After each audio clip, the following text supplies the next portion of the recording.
Now we're going into the depths and getting to the next bonfire in this video.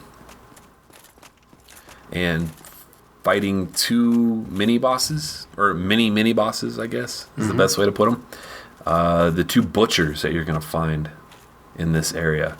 Now, if you are watching these videos in anticipation of what you're going to do, like you're watching these and then doing it yourself and trying to like replicate what I do, be sure to watch this video and I think it's the next video very closely and make a note of what paths I take, because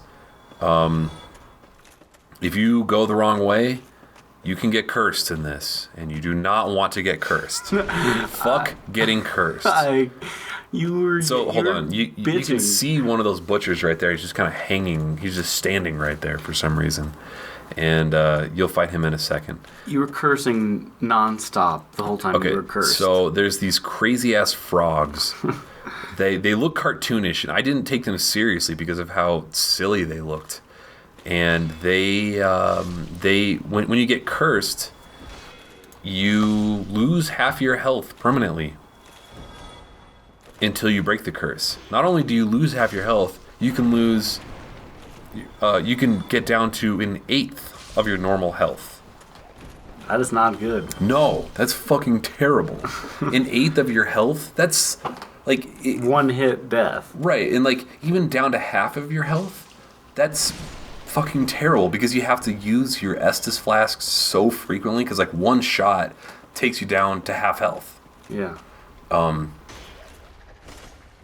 And it's just miserable. Getting cursed means you will curse continually. Oh yes, exactly. Until you are uncursed. So we got this butcher right here.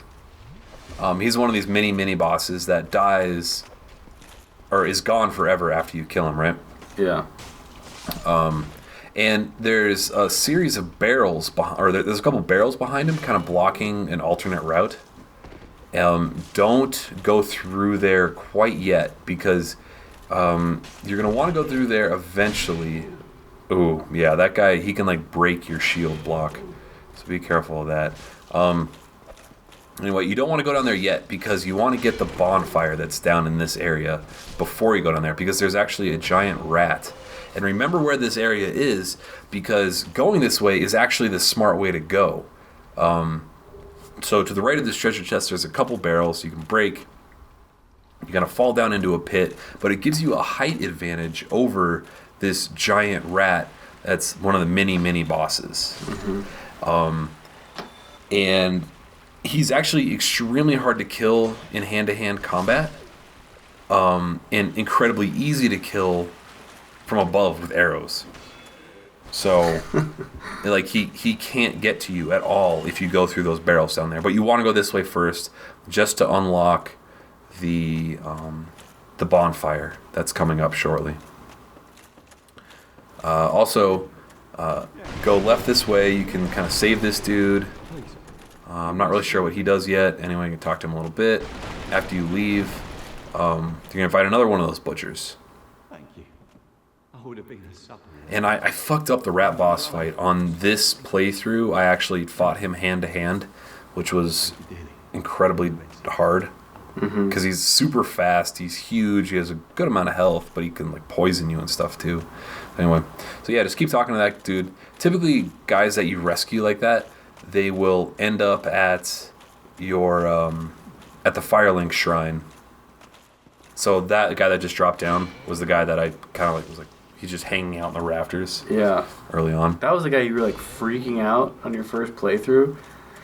What is that guy doing up there? Right, yeah, like why is he just sitting? Freaking me out. And yeah, like he's going to appear behind me at some second that I'm not ready for. That's what I was anticipating, you know? Like when you see something like that, you're like, oh my god. Oh, and I got a crazy item from that guy too. I got his helm, which is a burlap sack. And it's like an absolutely garbage item. But I don't know. It's funny. They just give you random stuff like that sometimes. It's a helmet? Yeah, it's a helmet. It can replace my awesome fanged boar with a burlap helmet. sack? with a burlap sack. You should probably do that. It looks really cool, but it's got shit for stats. So there's this new enemy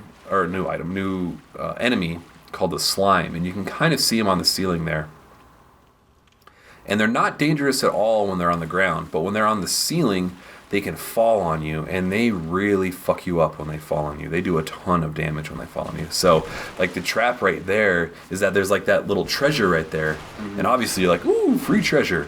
Walk up to it, blah, slime right on your head, and they take away a ton of health. They're kind of like the enemies that...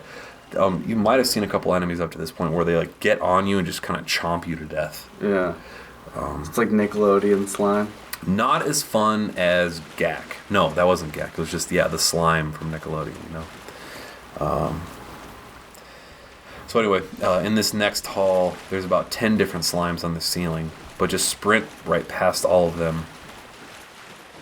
And straight ahead, in this room at the end of the hall, if you have the skeleton key, like I told you to get at the very beginning, then you can open the door and get to the next... Oh, see? Fucking slime just fell on my head. Oh, gross. Yeah, they do a lot of damage. Apparently tapping R1 knocks them off faster. But anyway, so... Or the master key, whatever it's called. I keep calling it the skeleton key, but... Anyway. So yeah. New Bonfire.